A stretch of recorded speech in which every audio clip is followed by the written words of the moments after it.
So we are currently in a buyer's market, and pricing your property correctly is essential right now. Let me give you a little story. I had buyers I was working with a few months back, and a property came on the market. It's got some acres with the house, and it was listed at $790.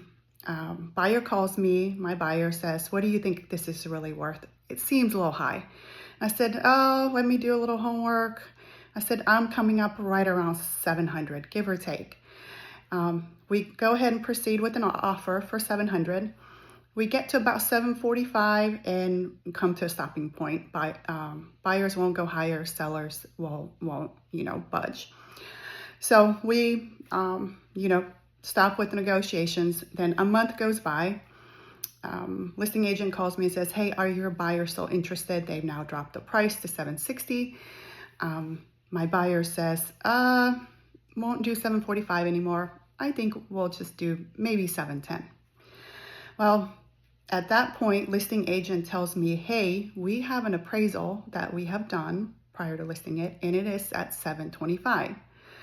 I go back to the buyers, and they said, "Well, still not interested in more than 700, 705, 710.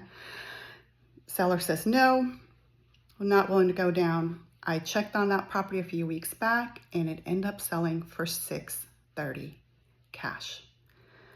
That is why you have to price your property correctly, because you will lose that one buyer that would have paid what market price was, and now the poor sellers end up accepting something way lower.